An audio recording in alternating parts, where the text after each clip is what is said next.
This is actually something I've been thinking about for a couple days now. Who says hi first?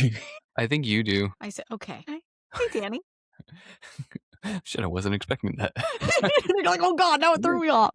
Yeah, let's try that one again. Okay, okay. Would you like me to go again? Oh my One more God. time. Okay, wait. No, I can't. You're like, oh God, I wasn't ready for it. It just wasn't. Okay, okay.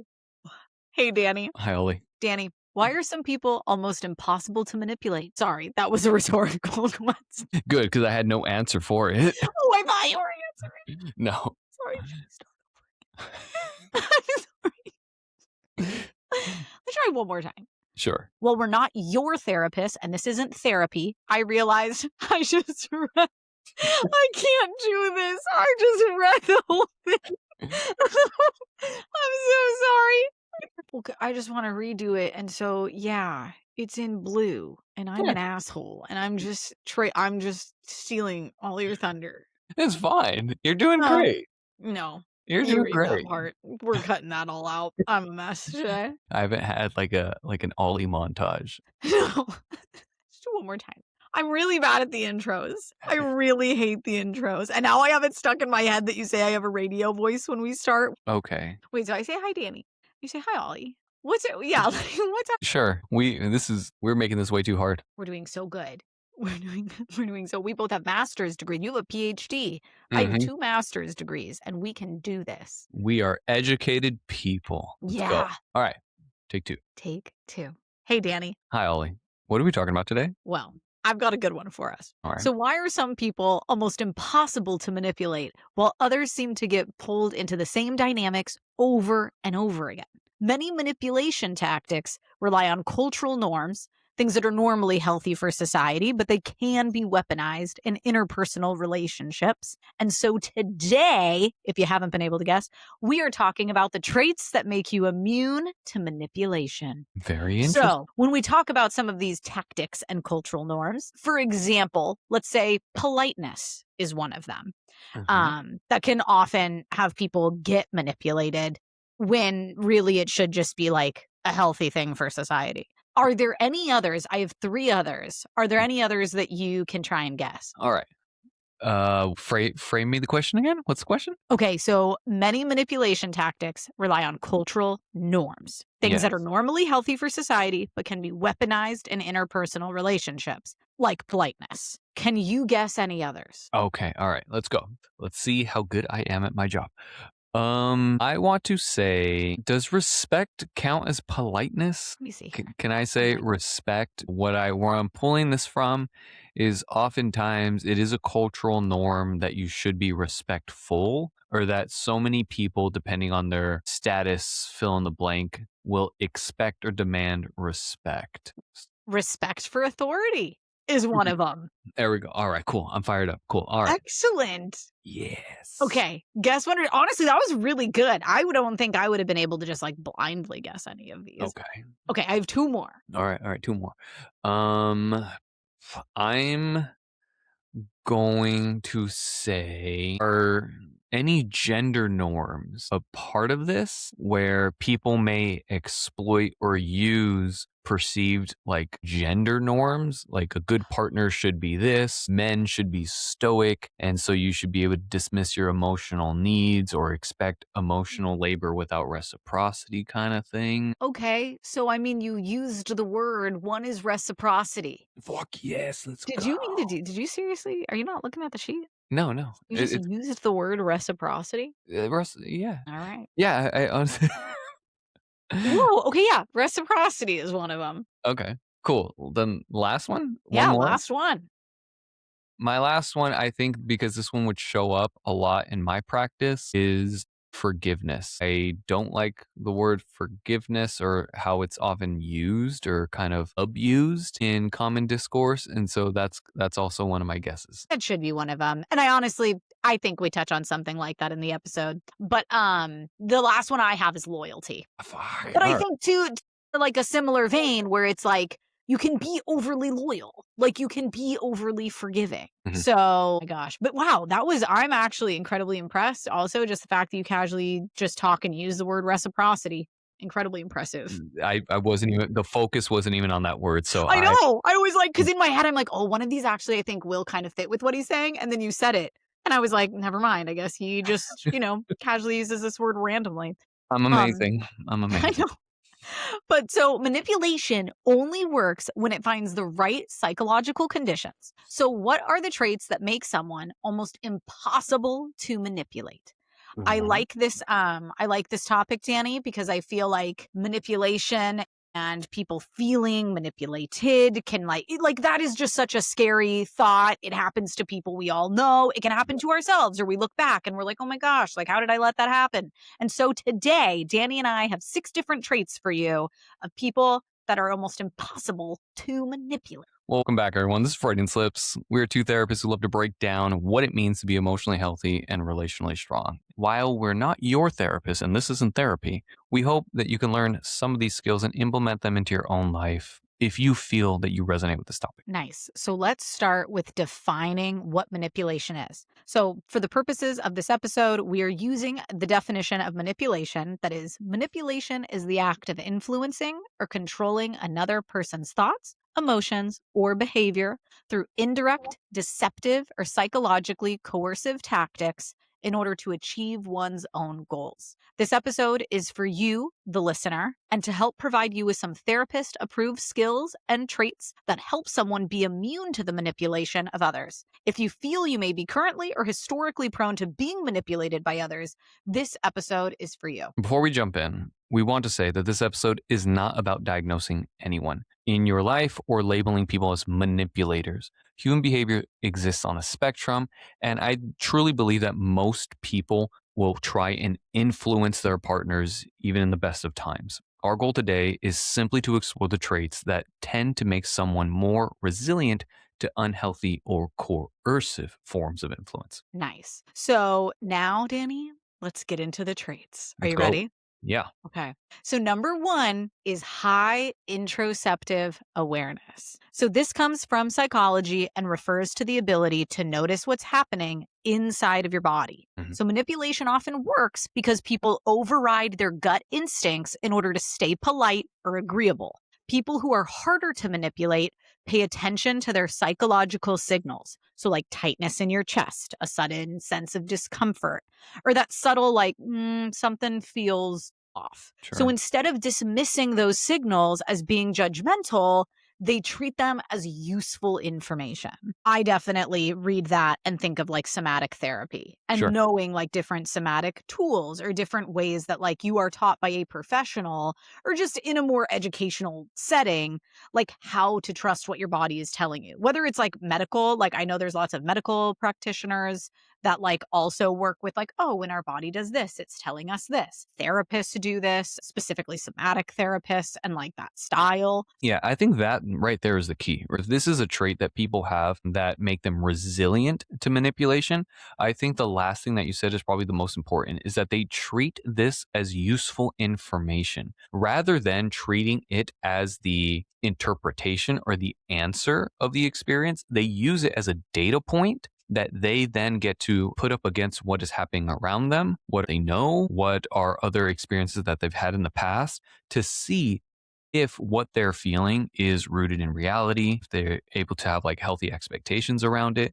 And so I think that having high introspective awareness is important. Being aware of what has influenced us, you know, is equally important, but I still really like this one. What's number two? Number 2 is radical comfort with silence. Nice. Yeah. Give us more. As you can tell, I'm very comfortable with silence. Oh, that Um, was good. That was good. Many manipulation tactics rely on urgency. So if someone pressures you to make a decision quickly, it prevents you from thinking clearly. People who are resistant to manipulation tend to be very comfortable with pausing the conversation and taking time to think. They might say something like, I hear what you're saying, but I need some time to think about it. I'll get back to you tomorrow. Your comfort with silence removes the manipulator's time pressure. So, Ollie, my question to you is what is your comfort with silence when it comes to conversations that may involve manipulation? Because I know as therapists, we might be very comfortable with silence, or even just as people. as introverts, as existentialists, we might be a little bit more comfortable than the average person with silence. But when it comes to hard talks like this, we might see manipulation come up. When you notice any kind of pressures, what's your comfort with silence then? So, I think in general, I'm pretty comfortable with silence. And then I think you pair it with my comfortability with conflict. And Sure. I think then you take this recipe, and I think it'll take me a minute to, and it's funny, we'll touch on this, but it'll take me a second to be like, is this what's happening here? Or like, wait a minute, I don't think this makes a lot of sense. And then I'll just like say that. I'll be like, I think I'm very comfortable with the silence, and then I'm also very direct. So I feel like I'm just the kind of person that would be like, no, actually, that's not like this is super unhealthy. I'm allowed to do that. Like, so I think the combo of the two is probably how I would respond for better or worse. Yeah. Also, keep in mind that the person who is using a manipulative tactic is not always comfortable with silence. Yes. They either are not comfortable with silence and so they're always filling it with something, which then increases the pressure, or they oddly think that they're using silence in a way that helps them. But for someone like us, when you put all these traits together, what they might not be seeing is you're actually doing a whole lot of work in your head that is eventually going to just help you squash this thing right then and there. I think that I am also very comfortable with silence in general, even in most normal conversations, but especially in conflict or in weird situations like this. I tend to default to silence simply because I have like a long internal dialogue. So if someone tells me something that I think is weird, similar to you, it's like, wait, what's going on? What happened? Is that what they said? So thank goodness that I'm comfortable with silence, or else I'd probably just be vocalizing all of that. But Mhm. yeah, that Mhm. has really, really helped me. I also have no problem noping out of a situation. So if someone wanted to continue pressure, not only am I comfortable with silence, but I'm also comfortable just saying no and getting Yeah. out of it. Well, and I was gonna say, like, this honestly even reminds me of like teaching kids in schools. And Mhm. again, not for like manipulation purposes specifically, but like we would teach kids in schools to like take a deep breath and count to 3 before you respond to things. And like a part of that was just so that they weren't like blindly responding without like thinking about an answer. But like you said, Danny, it also allows space for a person to decide if like actually I don't think I want to do what this person's saying they want me to do, or like it gives someone a chance to pause and decide how they want to respond. It also, I think, allows people to start to build a space where they are more comfortable with silence at a younger age, which can help for just like so many different reasons, like not just manipulation. And so I think like that is a very good, like just really simple little skill or tool to practice where you just count to 3 before you respond to something.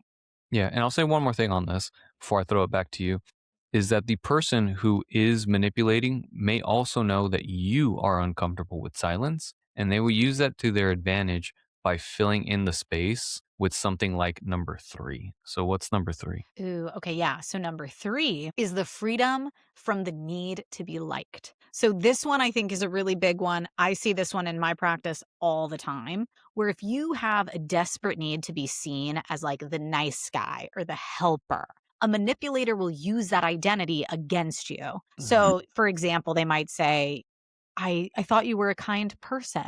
Truly resilient people prioritize being respected and integral over being liked. So they're okay with being the villain in a manipulator's story, and they can tolerate someone being disappointed with them. And I was curious, Danny, because for as much as I know you, I was like, how funny. Do you feel like you have like a need to be liked or that kind of, what's the word? Not dogma, but what's the propensity to, like, have a need to be liked? Do I don't think so. I think the word that really stood out to me is integral. I do have more of a desire to be integral. So what I usually tell people is if you're gonna hate me, at least hate me for the right reasons. Aw. I can give you an example. Yeah. I'm a professor, I love teaching, but I also understand that even if it is truly my job, and I do believe this, it is truly my job to support and build these students so that they can be competent clinicians. My understanding of what that means might be different than their understanding, even if on face, we align with the same goal. We both believe that my job is to help build them up, but how we do that is different. Even though adore what I do. I truly love my students and I want nothing for the best for them. I still get people who will give me ones across the board on a review. I still have students that think that I am the worst professor ever, that I'm mean, that I'm rude, that I'm harsh. And it does bother me. It really does bother me because like I don't want anyone to think that, I love the field. It doesn't serve me at all to be an asshole, especially in a couple of years, you're just going to be a colleague. So I don't understand why people think, anyways, it does bother me.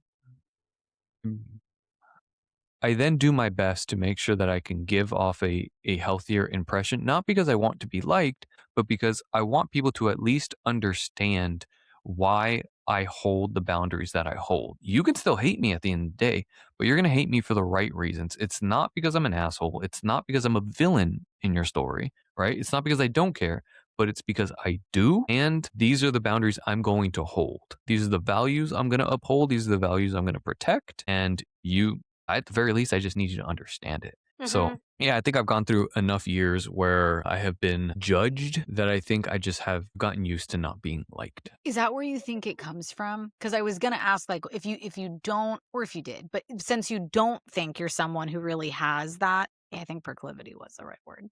Why is that? Like, why do you think you don't really have this, like, urge or need to be liked? Oh, that's a good question. I didn't know I was going to therapy today. Um, Sorry. Sorry. Can you tell I'm a therapist or something? uh, no, 100%. I think that that is what it comes from because I'll give you the TLDR. There were a few experiences in my life where, and I think I've told you this before. I've had a few experiences in my life where it was a lose lose situation. That if I acted in accordance with what I thought was right, people were going to think something of me. And if I did what they thought was right, people were going to think something of me. And there was a moment where it's just like, at the end of the day, I have to go to sleep with myself. I have to be happy with me at the end of the day. And so, at the very least, I need to be okay with who I am and what I'm doing. And so, being liked became less important, and being true to me became the top thing on my mind, became a priority. And so it really has been freeing. It really has been, I've experienced a sense of freedom that when I'm not trying to be liked, I can just focus on what I am. And that actually tends to get people to like me more because that's also more Aw. sustainable, right? I get to be me and some people like it. And the ones that don't, they're usually, I think, able to at least respect it. Mhm, mhm. What about you? Great answer. No. I don't think I've ever it's like a FOMO where it's like I know you and I both talked about this, like, I don't know if I've ever experienced FOMO. Like, I don't think I'm wired that way. Yeah. I think for I do not have a desire to be liked, which now I'm like, "Thank goodness." I think that came from childhood wounds, but which I've told you about. So, I think after that stuff, you're just like, "Oh, you don't like me? I don't give a shit." Yeah. Like, have a great time, buddy, I don't care. So, no, I don't think I've ever really felt that much. But now I'm so happy that that is the way it is because I get so many clients that struggle with this, and I get it. Like, I get why they would struggle, and it, like, breaks my heart to see people in a lot of those, like, lose-lose situations and only thinking about, like, "But how can I make this other person happy?" And it's like, "Oh my god, how can we make you happy?" Like, Yeah. what would make you happy? Have you even considered those questions? Mhm. And so, yeah, now for better or worse and how I got here, I am so happy that no, I actually have zero desire to be liked by others. And if anything, I think it's like you said, I hope I come across as pretty genuine. I think I'm a damn genuine. I just kind of like, I am who I am. And so, yeah, people either take it or leave it. And the friends I have, I've had for like ever and get along great. And it's just like, oh, perfect. Like, you're my person. Like, Mhm. we're going to be homies for life. And so that's just kinda how things have always gone. It's working out for us. I know, right? Because same thing. It was just like, "Oh, this guy? I love this guy. We're gonna be best friends forever. Look at him now." Number 4, Number 4. the fourth trait that will make you immune to manipulation is having firm intellectual boundaries. So, manipulation often uses gaslighting or word salad to make you doubt your reality. Immune individuals have ground truth. They don't get bogged down in defending their perspective. They simply state it. So, for example, if a manipulator says, "You're remembering it wrong. I never said that," a better response might be, "Well, regardless of what was said, this is what I'm willing to do now." Manipulators sometimes create confusion by distorting facts or overwhelming the conversation with contradictions. People who are resistant to manipulation stay grounded in their reality rather than arguing endlessly about the past. They calmly state their position and move forward. And this one, I think, kind of piggybacking off of like the growth that I had to have, what I was talking about in the last point. I think this is a really good example. So, in heated moments like this is where we're more prone to have emotional responses. And so, I think having good values, having good boundaries, have a good understanding of who I want to be is what makes talking to these people so much more manageable. So, for example, back when I used to work retail, I would often get called up to deal with the most stubborn customers. I was not a supervisor in any capacity. I had a lot of privileges that I probably shouldn't have. That's a different story. And sure, I did know how to solve 99% of their problems. But the thing I actually always got praised for with these interactions was how I handled the people, how I treated the people. And my thing was, I never strived to make sure that they were all happy. I always strived to treat them all the same. So whether a customer was genuinely upset for a good reason or if they were just trying to pull a fast one on us, I never got dragged into arguments. I never took anything personally, or I was never baited into doing something I wouldn't be proud of later. And these boundaries were obvious and apparent and always worked to either de-escalate the situation, earn respect on the back end, increase collaboration with the customer, or what it sometimes does is just pushes them to implode, which only makes them look worse. If I'm able to hold firm boundaries and say, great, this is not my fault, but it is my responsibility. So what would happen is I would get a phone call, I'd show up to the desk, I'd say, hey, how can I help you? And the customer would probably yell at me for a couple of minutes. And it's fine, right? It's not my fault. I didn't do anything. I know I didn't mess up their order because I know how to do my job. But here they are. They're upset. So whether they were trying to get extra money off, whether they're trying to get, some different service, or whether someone else genuinely messed up their order, didn't really matter to me. They're upset, let them talk. Once they're done yelling, I would always ask them the same question, and that is, great, how can I help you? I'm not going to be arguing about the past, regardless of who did what, when, where. I got called here to fix a problem. Is there something I can do, or do you just want to bitch about it? And 9 times out of 10, it was, well, I want my stuff. Great. That's something that I can do. Can you sign for it? I'm going to meet you here. I'm going to do that. And oddly enough, that is the thing I would always get praised for. Not how good of a coworker I was, not how good at my job I was, but at how well I handled tough customers. And it was because I had firm boundaries. That's so funny. See, like, I think I do pretty good with boundaries. I don't think I take things too personally in those Mm. kinds of situations, but I will say I would not do good in those kind of situations because I think I would just sit there and take it, but then I would do that for hours a day and go home and be like completely drained. Like, even knowing that it's like there was nothing I could do, like, Mhm. it's fine. It's them going through their whatever thing. Kudos to you. Yeah. I could not have done that. Home Depot garden department, I never had to deal with that. People were so friendly. If anything, I tried to help them load their cars and they're like, "Oh my god, honey, let me do it. Like, you can't be lifting this." I'm like, "I'm the one who works here." Like, "Yes, I can." Yeah, like for example, if my value was to be kind, if that's what I valued in the workplace, then it's my responsibility, my boundary, right? And so, one, I only have to give as much kindness as needed. And number two, they don't get to take as much as they want. And Mhm. so everyone, whether they had a legitimate reason to be upset or whether they were an asshole, it didn't matter. They all got the same response. And that was, how can I help you? This is all that this situation needs. I am not responsible for anything else. These are the only things that I can do. Great. So let me do them to the best of my abilities. And if your kind of sneaky practices don't align with that, well, then it always kind of came out and the thing that they wanted couldn't get done. So I didn't have to Right. worry. I didn't really have to worry about people trying to manipulate me because I was always firm in my boundaries. Well, that's a great one. I love that one. Are we ready for number 5? Let's go. Okay. So the next trait that makes you immune to manipulation is high emotional granularity.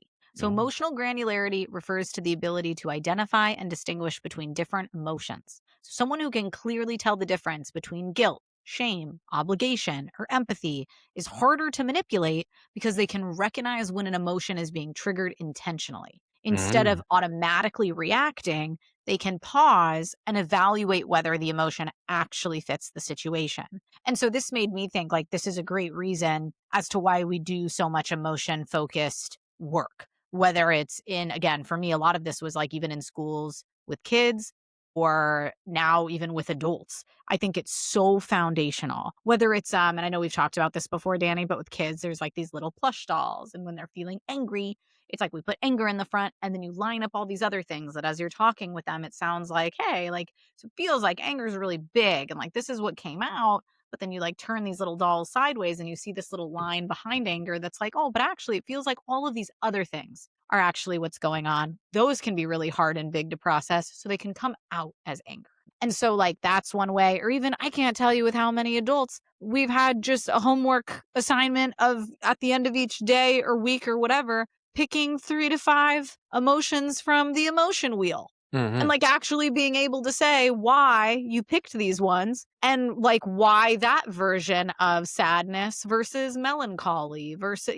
like there's so many different words for these things that I think when you have to critically think through, okay, why would I say I was joyous rather than happy or jubilant or content, like all these things actually are different feelings and they come with much different nuances. And when you know that, I liked this one because I feel like it really does empower you to, again, it kind of fits, I think, with number one, the somatic. Like it helps you understand, like, oh, this is what this feeling feels like in my body, or this is what I tend to feel when I am like, lying, or when I feel like I'm guilty. This person's telling me I'm lying.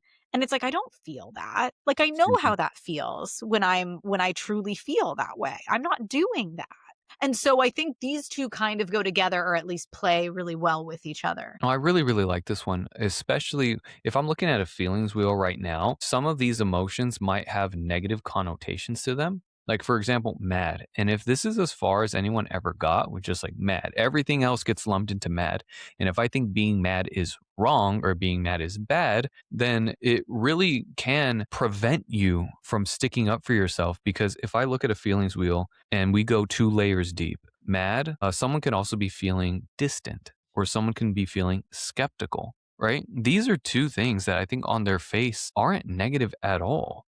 You Mhm. know, if you think about distance in a relationship, me being upset or really frustrated with you because of how distant it's been lately, that feeling is actually very beautiful. I want someone to be able to express that. But because it tends to come out primarily as mad, we never get there. Or I don't want to share that with you because I think that's a bad emotion or we shouldn't do that. And so, no, Mhm. I think this one's a beautiful one. Yeah, high emotional granularity for sure. Great one. Well, and Danny, honestly, kind of like your example from earlier too, like you said, that do at the end of the day, the feedback your students give you, you're like, I stand by like I am proud of how I showed up as a teacher or a professor this Mhm. semester. So like you give me whatever grades and feedback you want to give me. I stand by why I did those things and why Yeah. they fit my values. And you were able to say it still hurts. Like Mhm. it hurts to read these things about yourself when you know you're doing like you're very intentional about why you're acting this way or why you assign this or do that or act in a certain way. And so I think that's like to this same point. No, Like this you was a can really good have one. both and understand because if I think you were too swept away by that emotion, maybe you would be like, I guess I'll be different next semester. And that's different than being like, "No, like I'm this can hurt and I feel this, but like I stand by who I am and how I showed up this semester." Right. No, I see where you're going with that. No, I appreciate that because, yes, what that tells me is that the practice might stay the same, but how I maybe express it, explain it, share it with people might have to change. Mhm. So I can honor and hold true to one emotion while still addressing the other one. So, Oh, no, cool. Thank you. I appreciate that. alright. Give us our last one. Number 6. Number 6 might be my favorite one because I think it's just so interesting. Number 6 is having low rescuer tendencies. Many manipulative dynamics follow what's known as the Cartman drama triangle. Developed by Mr. Cartman himself. The Cartman drama triangle is a model that describes a three-role cycle many people will unconsciously fall into when in conflict. Those roles are the victim, the persecutor, and the rescuer. I love this concept, and I think it deserves a video all on its own. So comment below if you want that, if you're interested in that today. But today, what is important for you to know is that the triangle keeps people stuck in reactivity instead of vulnerability, that it replaces needs with roles, and that it prevents real repair and accountability. And this is exactly what a manipulative person would be looking to exploit. So, how this will tend to play out is let's say that you're in a relationship with someone, okay? And that you've noticed something that you would like to change. Well, because you're now offering a critique, which is totally a neutral word to start off with, that places you in the persecutor role, and the manipulator will often put themselves in the victim role. They'll take this stance and they'll likely shut down, they'll give you the silent treatment, or they'll really push the conversation to focus on their emotional experience of how what you're saying is affecting them. This often will tug at your heartstrings and make you feel guilty, which then places you in the role of the rescuer. Now, there's also a little sneaky kind of power play happening here because now that you're trying to make that person feel better, they will then move into the persecutor role and critique everything you're doing. And because of how deep they cut with their critiques, you're very likely to feel beat down and then drop into the victim role, which gives them an opportunity to now rescue you with love bombing and false promises. And the cycle keeps on going. Whoa. Danny, I swear, if we do an episode on this, I mean, we really have to announce it like NFL or like sports commentators, where Yeah. it's just like, and the prosecutor's coming down, the victim's taken over. He's now the rescuer. How did that happen? Like that's crazy. Yeah, it's super interesting. Mind you, I don't think most people would own or adopt these names for themselves, like whether you're a manipulative person or not. No one wants to really call themselves a victim, but the roles that these titles play out shows up in people that know what they're doing, in truly manipulative people, and it also shows up in just normal conversation. This is why we really like, as couples therapists, we really want like structured conversation is to help people get out of this.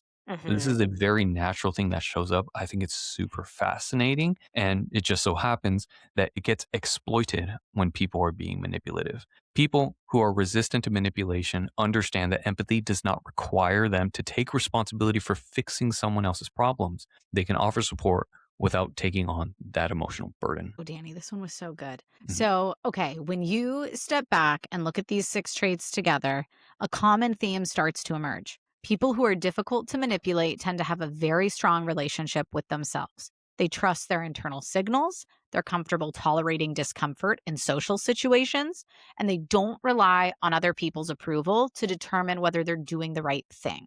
Manipulation often works by exploiting very normal human tendencies, our desire to be liked, our instinct to avoid conflict, and our urge to relieve someone else's distress. But when someone has clarity around their values, awareness of their emotional and physical signals, and the ability to tolerate a little bit of social tension, those tactics tend to lose their power. It's also important to remember that becoming more resistant to manipulation doesn't mean becoming cold, suspicious, or closed off to others. In fact, many of these traits allow people to remain empathetic and compassionate without abandoning their own boundaries. Ultimately, the goal isn't to become immune to other people, it's to become grounded enough in your own awareness and values that someone else's pressure or tactics don't override your judgment. And the encouraging part is that these aren't fixed personality traits. What we've been talking about today are skills that can be developed over time through self awareness, reflection, and practice. Yeah. And so, like we said earlier, we believe this episode is especially helpful for anyone who's ever walked away from a conversation thinking things like,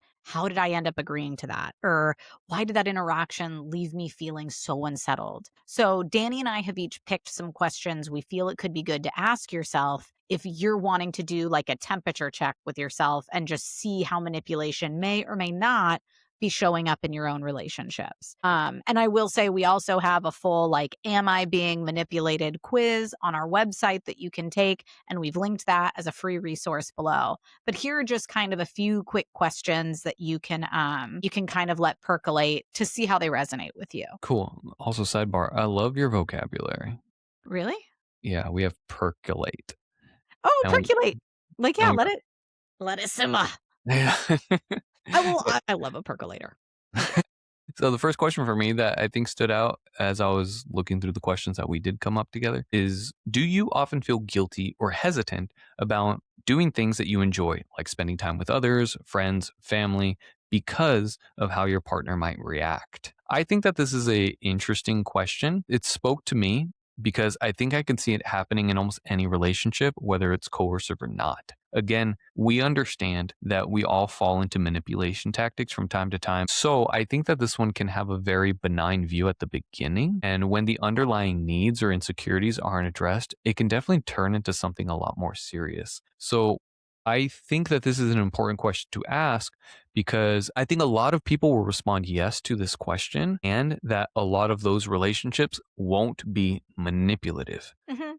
Does that make sense? Yeah. And so I think it's an important question to ask because it shows up so much in so many relationships, and it's still something that needs to be addressed before it deteriorates into something bigger. Mhm. Ooh, I love that one. Yeah, one of the ones I picked, Danny, was in conflicts, do you often feel like you're taking more responsibility than your partner or that your feelings aren't equally acknowledged? And I liked this one because I think it focuses more on how you're feeling and if you feel you're being acknowledged versus like what someone else might be doing to you or more about like the other person. So I think Mm, it speaks to some of the traits we talked about, which is the like being reflective of how you're feeling in the moment and if those feelings feel accurate given like the current circumstance or situation. So I really liked that one as just like a quick little check-in for yourself. oh, cool. No, I like that one. That's a good one. The other question I think I wanted to highlight was when you talk about taking space or considering a breakup, do you ever feel pressured, guilted, or emotionally overwhelmed by your partner's reaction? Again, this is something I see a lot in normal and younger relationships. Younger meaning like they've been together less, not necessarily like how old they are. Mhm.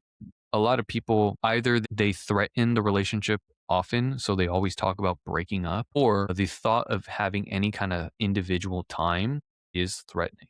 I like this question because I think it really speaks to what are future behaviors going to look like? If this is something that we can't figure out now, what do we really think is going to happen in the future? Is it practical for us to be connected at the hip all the time? Is it really smart that we never have time to ourselves? Why does taking space seem so threatening? Is that something that we can get through now? Or is this something that's going to develop and become something very, very hard for us to deal with later? And so I think the two questions that I gave are really nice at checking early relationships when it's a lot more workable.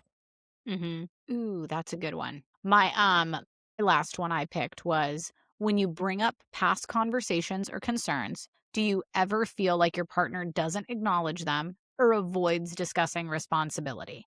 And I liked this one because I think it can get misconstrued. So kind of like your first one, Danny, or maybe it was it the first? Yeah, yeah, yeah. I think there a lot of us might answer yes to this, and it does not necessarily mean there's manipulation. Like, I Mhm. think there's a difference between like, "Hey, like, I thought we've really hashed this out," or like, we discussed this and, like, we came up with a plan." Like, I get there being some confusion. Like, this isn't a one size fits all. But if you feel like anytime you try to bring something up and you have a partner that's like, "Oh, no, no, I don't wanna talk about anything from the past," or like, "No, no, no, remember, like, we're gonna deal with everything in the moment, and we just what's gone is tomato, tomato. Let's move forward." I think we all can read a situation for if it really feels like something like that is going on versus like there's more nuances of why maybe someone is saying they don't want to talk about a very specific thing from the past. And maybe that is reasonable. So I Mhm. like this one just because I think it can go either way. But I think it's one where you need to think about it a little bit to really like consider, okay, but do I feel it's like being done manipulatively and all the time, no matter how we bring something up? Or am I latching on to this one thing I know I really want to talk about that I try to bring up every Friday that like they seem to hate talking about? And maybe it's partly for justified reasons, or like there's reasons on both ends why we're maybe not talking about it, or it's not the healthiest discussion, or it just doesn't go well each time. So I liked that one because I think it's not a one size fits all, and you really kind of have to think about it. So those are some questions that you can ask yourself, just ponder about. Danny, I think a good question is here is, do we think we're easy to manipulate? Do we think that we are easy to Yeah. manipulate? Do you think you're easy to manipulate? Sure. So if I go back to the definition, right? Manipulation is an act of influencing or controlling another person's thoughts, emotions, or behaviors through direct, deceptive, indirect, deceptive, or psychologically coercive tactics in order to achieve one's own goals. I would like to say that I've grown a lot, and the person that I am today, I would say, is very resistant to manipulation. I think where I've had to grow the most may have been emotions. I think that in a previous life or when I was much younger, whether it was direct or indirect, I was most easily manipulated through emotions by either kind of tapping into my own or seeing someone else's. And so, am I easy to manipulate today? No, because I've had to grow a lot in that area. Ooh, that's a great answer. Hmm. I think, like, based on the traits we talked about, I wanna say no, because I think I have a lot of those traits. But then, like, I'm obsessed with cults. So, you read and look into all this stuff about cult culture, and there was, like, that one in Oregon that was all these, like, incredibly educated people. And it's like, I'm sure they wouldn't think that they were prone to manipulation either. Look at them, you know? Hmm. I'm sure they didn't think at the time, but then in retrospect, that was a cult. So, I don't also wanna be naive to the fact that, like, anything can you can always say, like, "Oh, never," and then Right. you don't actually know. And then also, I do think I have a sense or when I look back on I do think I was in certain work experiences at a younger age that were very manipulative. And I think whether it was naivety or just like an obliviousness, like I didn't know how things worked. And I'm at a job, I want to be perceived a certain way. I want to be polite. I Sure. want to do what I'm told. And it's like you have authority figures being like, deliver these people their medications. And you're like, I don't think I can do that. I'm not a nurse. So, I definitely think I have been in manipulative situations that it wasn't till after it's just like, "Oh, I didn't know." Like, you Yeah. just don't know what you don't know. So, when it comes to, like, a one-on-one situation, I wanna say no, or, like, a friendship or relationship, I really wanna say no, but I don't know if on, like, a grand scale, I would succumb to that, or if I could be manipulated and just I would think I'm not at the time. And then afterward, I'd be like, "Oh my god, yes, I was." So, I wanna say no, but who knows? Yeah, I think it's definitely worth mentioning that it gets harder to track this on a bigger scale. But at the Mhm. same time, I still think that when you use these six traits, or yeah, when you use these six traits, a lot of it kind of starts to, I think it still offers so much protection because I'll give you an example, a small example. Let's say that we're all being manipulated by the market and capitalism, right? We'll never know. But at the same time, it's like when I buy based off of what I need, if I do my research as best as I can, and if I make decisions that I feel are best for me, yeah, we're all a part of a system, but it's not manipulation. There's definitely manipulative tactics going on, but we're not falling subject to them more than we are picking and choosing what, what trash we accept and what we. Oh, that's so true, and god damn it, Danny, now you're gonna have me going down a rabbit hole of, like, you're right, technically, do I want this thing, or do I just think I want this thing because the world is telling me I should want this thing and I need it, but it's all manipulation. But yeah, no, everything obviously Danny and I are talking about today is more like one-on-one relationships, Mhm, situations with, like, you and a friend or family member, significant other, like, those kind of situations. Because yes, the nuances of this on a larger scale just, I think, can go all over the place. for sure. But going Ugh. back to focus, that if you feel like manipulation might be happening in your life, it can be really helpful to speak with a trained professional.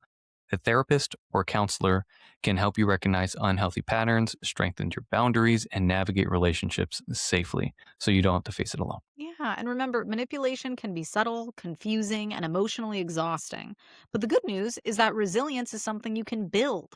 So, by tuning into your body, understanding your emotions, setting clear boundaries, and valuing your integrity over approval, you can navigate relationships with confidence. Remember, becoming resistant to manipulation doesn't mean shutting people out, it means staying grounded in who you are while engaging with the world authentically. Thanks for listening, and we really hope you guys take care of yourselves out there. I'll let you read the last part because I read this part. If this episode was helpful, consider sharing it with someone who might benefit from it. Give us a like, share, and subscribe. Please visit our website with the links below to get your free resources. And maybe you want to help us out by purchasing one of the beer ones. I think Ollie and I have been working really hard at making really good products for y'all. And so I'm excited to see what y'all think. Yeah. Let us know, and we'll see you guys again next week. Yeah. All right. Bye bye. Bye, Danny.